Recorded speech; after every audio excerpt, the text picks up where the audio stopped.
አድማጮቻችን እንኳን ደህና መጣችሁ። ዛሬ የምንገባበት ጥልቅ ትንታኔ አንድ ትልቅ ታሪክ ነው የሚነግረን። አዎ በጣም ትልቅ ታሪክ ነው። ይኸውም ፍጥረት እንዴት ከፍጹምነት እንደወጣና ያንን ፍጹምነት መልሶ ለማግኘት ምን አይነት መለኮታዊ ጉዞ እንደተዘጋጀለት ነው። የቀረቡልን ምንጮች ዘላለማዊ ወንጌል ብለው የሚጠሩትን አንድ ስነ መለኮታዊ ጽንሰ ሐሳብ የፍጥረት ማጠናቀቂያ ፕሮጀክት በሚል መነጽር ነው የሚያቀርቡት። እንግዲያው የዛሬው ተልእኳችን ይህንን ውስብስብ መዋቅር መመርመር ነው። የፕሮጀክት እንዴት ነው የሚሰራው? ግቡስ ምንድን ነው? እና በመንገድ ላይ የሚያጋጥሙት ፈተናዎችስ ምን ይመስላሉ? በጣም ትክክል ነሽ። ዋናው ሐሳብ ያው ፍጥረት ፍጹም ሆኖ እንዳልተጠናቀቀ ነው የሚጀምረው። እንደ ምንጩ አገላለጽ እግዚአብሔር ፍጡራን በራሳቸው ነፃ ምርጫ እንዲወዱት ይፈልጋል። ነገር ግን ኃጢአት ይህንን ምርጫ አበላሽቶታል። ስለዚህ ዘላለማዊው ወንጌል ኃጢአትን ቀስሮ ነቅሎ ለማውጣትና ፍጡራን በነፃነትና በፍቅር ላይ የተመሠረተ ግንኙነት ከፈጣሪያቸው ጋር መሰርቶ የዘላለም ሕይወት እንዲያገኙ የሚያስችል መለኮታዊ ሥርዓት ሆኖ ቀርቧል።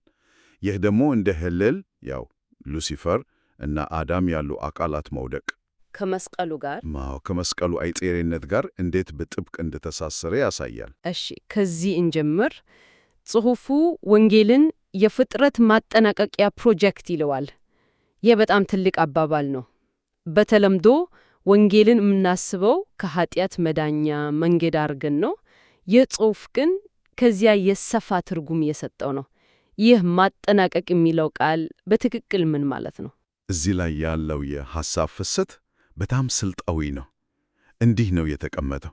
በመጀመሪያ እግዚአብሔር ፍቅሩን በተጨባጭ መንገድ ያሳያል፣ በተለይ በመስቀል በኩል። በመቀጠል ፍጡራን በመንፈስ ቅዱስ እርዳታ ይህንን ፍቅር ሲረዱ ምላሻቸው እግዚአብሔርን ከልብ መውደድ ይሆናል።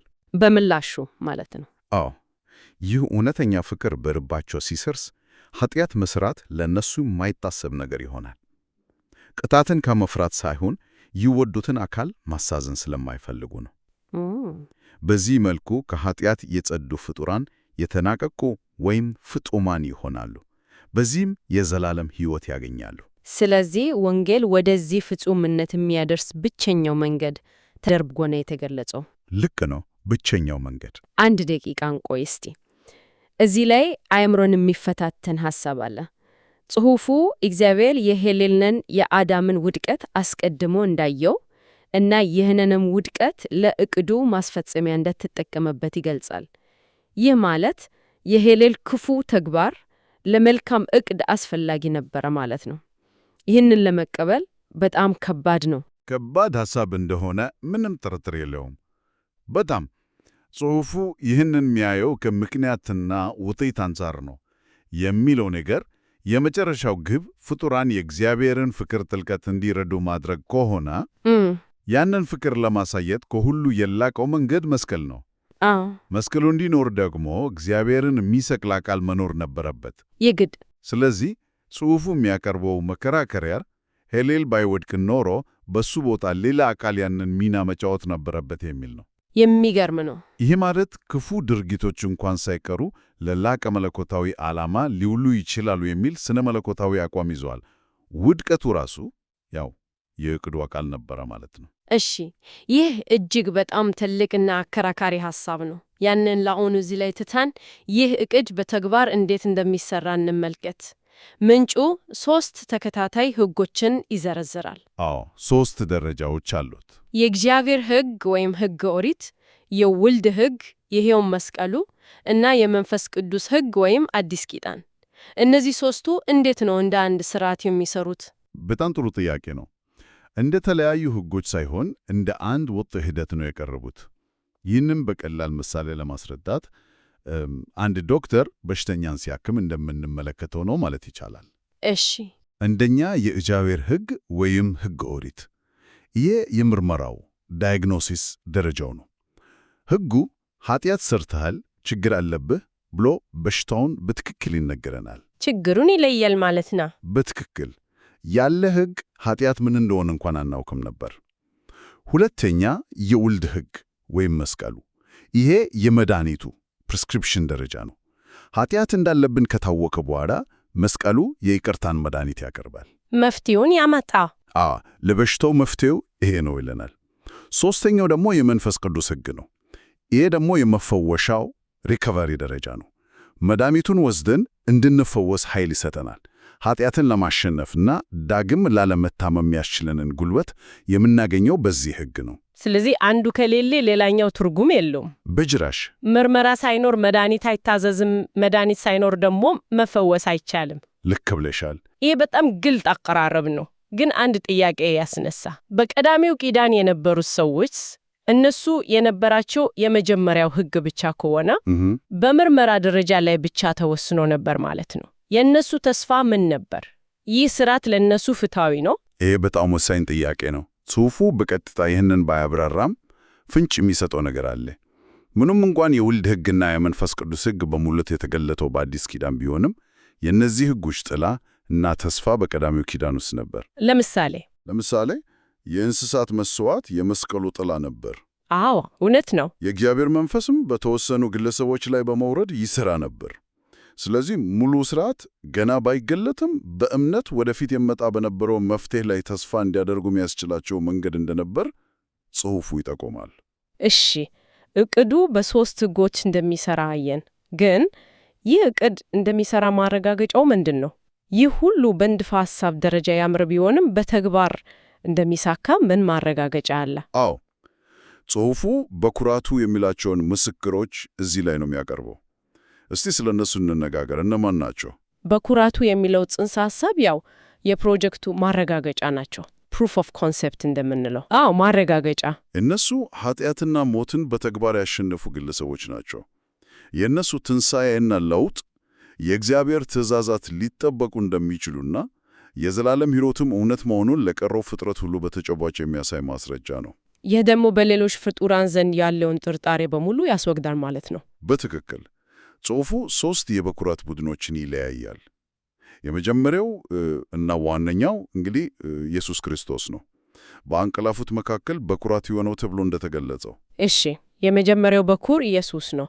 ሁለተኞቹ ደግሞ ከበዓለ ሃምሳ በኋላ የነበሩ ቅዱሳን ናቸው። በሁለቱ ቡድኖች መካከል ያለው ቁልፍ ልዩነት ምንድን ነው? ለምን ሁለተኛ ቡድን አስፈለገ? ጥሩ ጥያቄ ነው። ኢየሱስ መለኮታዊ ማንነት ያለው በመሆኑ የእሱ ድል ለተራ ፍጡራን ሊደረስበት የማይችል ተደርጎ ሊታይ ይችላል። አዎ፣ እሱ እኮ እግዚአብሔር ነው ሊባል ይቻላል። ልክ ነው።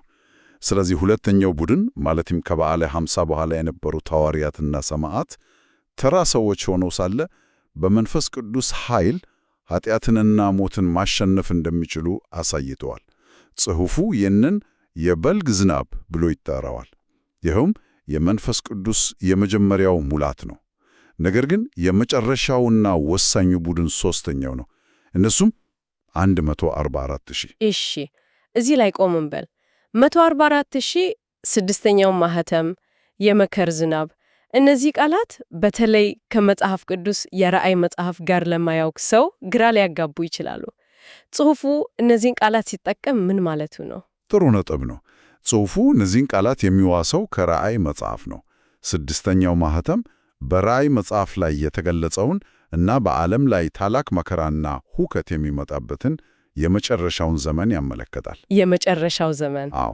144,000ዎች ደግሞ በዚህ የመከራ ዘመን ከሰው ልጆች መካከል የተዋጁ ወይም የተለዩ ቅዱሳን ናቸው። ጽሑፉ እንደሚለው እነዚህ ቅዱሳን ከሐዋርያት ዘመን የበልግ ዝናብ እየበለጠ የመከር ዝናብ የተባለውን የመንፈስ ቅዱስን ሙሉ ኃይልና ሙላት ይቀበላሉ። ሙሉ ሙላት? አዎ። በዚህም ኃጢአትን ሙሉ በሙሉ በማሸነፍ በሕይወት እያሉ ወደ ሰማይ ይወሰዳሉ። ይህም ከዚህ በፊት በታሪክ ታይቶ ማይታወቅ ክስተት ነው ማለት ነው። በትክክል። ስለዚህ የእነዚህ 24,000 የአርበፍ ድል የመጨረሻውና የማያዳግም ማረጋገጫ ይሆናል ማለት ነው። ቁጥራቸው በስድስተኛው መለከት ጊዜ ሲሞላ ሰባተኛው መለከት ይነፋል። የመጀመሪያው ትንሣኤ ይፈጸማል። ልክ ነው። የእግዚአብሔር ፍቅርና ፍትሕም ለመላው ፍጥረት ይገለጣል።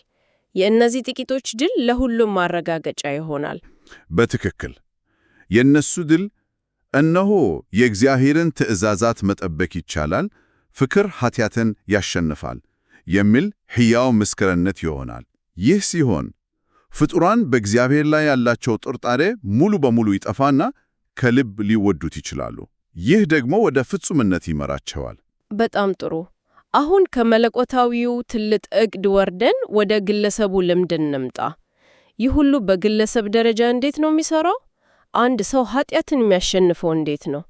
ጽሑፉ ፍጡራን በራሳቸው ኃይል እግዚአብሔርን መውደድም ሆነ ትእዛዛቱን መጠበቅ አይችሉም ሲል በግልጽ ያስቀምጣል። ስለዚህ በራሱ ጥረት እንዳልሆነ እናውቃለን። አዎ፣ ጽሑፉ በዚህ ላይ በጣም ግልጽ ነው። ሂደቱ ሙሉ በሙሉ በጸጋ የሚገኝ ስጦታ መሆኑን ያሰምርበታል። ሂደቱ ልክ እንደ ሰንሰለት የተያያዘ ነው። አንደኛ፣ መንፈስ ቅዱስ ወደ ሰው ልብ ይመታል። ሁለተኛ፣ በመንፈስ ቅዱስ አማካኝነት ግለሰቡ በመስቀል ላይ የተገለጠውን የእግዚአብሔርን ፍቅር ለመጀመሪያ ጊዜ በእውነት ይረዳል። በአእምሮ ከማወቅ የዘለለ መገለጥ ማለት ነው። በትክክል ልብን የሚነካ መገለጥ ነው። ሦስተኛ፣ ይህ መረዳት ወደ እውነተኛ የእግዚአብሔር ፍቅር ይመራዋል።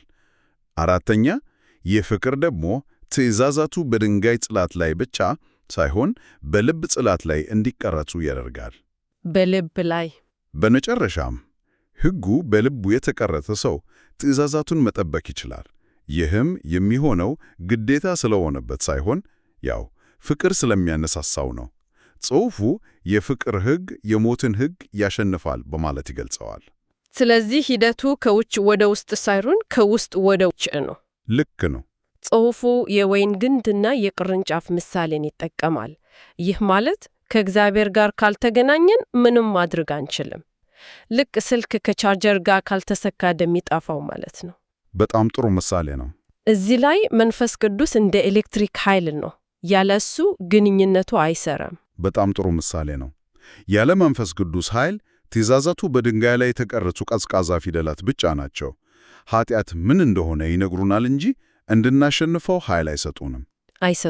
በመንፈስ ቅዱስ ግን ሕያው ሆኖ በልብ ውስጥ ይቀመጣሉ። ይህም የመጀመሪያውን ኪዳን ከሁለተኛው ኪዳን የሚለየው ቁልፍ ነጥብ ነው። እሺ፣ ይህ ሁሉ ሲሆን ግን ዝም ብሎ የሚመለከት አንድ አካል አለ።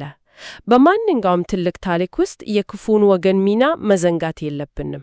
እውነት ነው። ጽሑፉ እንደሚለዋል የሰይጣን ዓላማ ሁልጊዜም አንድ ነው። ሰዎች የእግዚአብሔርን ፈቃድ በተሳሳተ መንገድ እንዲረዱ ማድረግና እግዚአብሔርን እንዳይወዱ መከላከል።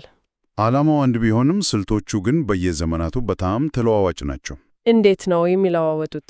ጽሑፉ ይህንን በዝርዝር ያስቀምጣል። ለምሳሌ በአዳም ዘመን ፈተናው ቀጥተኛ ነበር፣ በዕፀ በለስ ፍሬ። በቀዳሚው ኪዳን ዘመን ደግሞ ሕዝቡ ሕግን እንዲጥሱ በማድረግ ነበር። ፈተናው ሕግን መተላለፍ ላይ ያተኮረ ነበር። እዚህ ላይ የሚገርመው ነገር ጽሑፉ እንደሚለው በኢየሱስ ዘመን ደግሞ ስልቱን ሙሉ በሙሉ ለውጦታል። ሕዝቡ መሲሁን እንዳይቀበሉ ለማድረግ ሕጉን ራሱን እንደ መሳሪያ ተጠቅሟል ይላል። ይህ በጣም ስውርና አስገራሚ ስልት ነው። በትክክል ፈሪሳውያን ሕግን በመጠበቅ ላይ ያላቸውን ትኩረት በመጠቀም የሕጉን እውነተኛ መንፈስ የሆነውን ፍቅርና ምሕረትን እንዲዘነጉ አድርጓቸው። በሕግ ስም ማለት ነው። አዎ፣ በሕግ ስም። በዚህም መሲሁ ሲመጣ እንዲሰቅሉት አድርጓል። እና በመጨረሻው ዘመን ጽሑፉ የመጨረሻው አንድ ሳምንት ብሎ በሚጠራው ጊዜ ፈተናውን ወደ ጫፍ ያደርሰዋል። ሰዎች ለአውሬውና ለምስሉ እንዲሰግዱ በማስገደድ ፈተናው በቀጥታ አምልኮ ላይ ያተኩራል። ለዚህም የ666 ምልክትን ይጠቀማል። አዎ። ስለዚህ የወንጌሉ ዋና መልእክት ጊዜ የማይሽረው ቢሆንም በየዘመኑ የሚሰጠው ልዩና አስቸኳይ ማስጠንቀቂያ ይለዋወጣል ማለት ነው። ልክ ነው። በመጨረሻው ዘመን ዘላለማዊ ወንጌል የሚሆነው እግዚአብሔርን ብቻ አምልኩ፣ ከባቢሎን ውጡ፣ የአውሬውንም ምልክት አትቀበሉ የሚል ልዩ ጥሪ ነው። በትክክል በየዘመኑ እግዚአብሔርን መውደድ የሚፈታተነው ነገር ይለያያል። በመጨረሻው ዘመን ፈተናው በቀጥታ ማንን ታምልካለህ የሚለው ላይ ይሆናል። እናም ይህ የመጨረሻው ግጭት 144ቶቹ በመከር ዝናብ ማለትም በመንፈስ ቅዱስ ሙሉ ኃይል ተሞልቶ ዘላለማውን ወንጌል የሚናገሩበትና ሌሎቹን ቅዱሳን የሚጠበቁበት ጊዜ ነው። ጽሑፉ የመሸሸጊያ ስፍራ በማለት ይገልጻቸዋል። አዎ፣ ይህም ማለት ሌሎች አማኞች ከስደትና ከመከራ የሚተርፉት በእነሱ አማካኝነት ነው ማለት ነው። እሺ፣ ይህንን ሁሉ ሰፊና ውስብስብ ሐሳብ እስቲ ጠቅለል እናድርገው። የፍጥረት፣ የኃጢአት እና የቤዛነት ታሪክ በሙሉ ዘላለማዊ ወንጌል በሚባል መለኮታዊ ፕሮጀክት ውስጥ የተካተተበትን አንድ ስነ መለኮታዊ መዋቅር ተመልክተናል። እውነት ነው። ከፍጹምነት የወጣውን ፍጥረት በሕግ በመስቀልና በመንፈስ ቅዱስ ደረጃዎች አማካኝነት ወደ ነፃና ፍቅራዊ ግንኙነት በመመለስ የዘላለም ሕይወት እንዲያገኝ ማድረግ ጉዞ ነው። አዎ፣ የዚህ ሁሉ ፕሮጀክት ማዕከላዊ ሞተርና ነዳጅ ደግሞ ፍቅር ነው። ፍቅር ዋናው ነጥብ ቅጣትን መፍራት ሳይሆን በመንፈስ ቅዱስ በኩል በጸጋ የሚሰጠውን የእግዚአብሔርን ፍቅር በመቀበልና በመመለስ መለወጥ ነው። የበኩራቱ ሰማዕትነትና ትንሣኤ ደግሞ ይህ ለውጥ እንደሚቻል የሚያረጋግጥ የመጨረሻ ማሳያ ሲሆን፣ ይህም የእግዚአብሔርን ዕቅድ ለፍጥረት ሁሉ ያጸናል። ሁሉም ነገር የሚሽከረከረው በእግዚአብሔር ፍቅር ዙሪያ ነው። በትክክል ያንን ፍቅር ማሳየት፣ ያንን ፍቅር በፍጡራን ልብ ውስጥ መትከል እና በዚያ ፍቅር አማካኝነት ፍጹም ማድረግ። ይህ ጽሑፍ እንደ ሄሌል ውድቀት ወይም ስቅለቱ ያኑ ታላላቅ የክፋትና የአመፅ ድርጊቶች እንኳን በመለኮታዊ ማጠናቀቂያ ዕቅድ ውስጥ እንደ አስፈላጊ መሳሪያ ሆነው ያገለገሉበትን ዓለም ያሳያል። አዎ፣ ይህ ደግሞ አንድ ጥልቅ ጥያቄ ይዞብን ይሄዳል። የመጨረሻው ውጤት አስቀድሞ የተወሰነ ከሆነ፣ ነገር ግን ወደዚያ ውጤት የሚወስደው መንገድ ፍጥሯን ከልብ በመነጨ ምርጫ እግዚአብሔርን እንዲወዱ የሚጠይቅ ከሆነ የነጻ ፍቃድ እውነተኛ ትርጉሙ ምንድን ነው? ምርጫችን ምን ያህል ነጻ ነው? በጣም ትልቅ ጥያቄ ነው። ይህ አድማጮቻችን እንዲያስቡበት የምንተወው ጥያቄ ነው።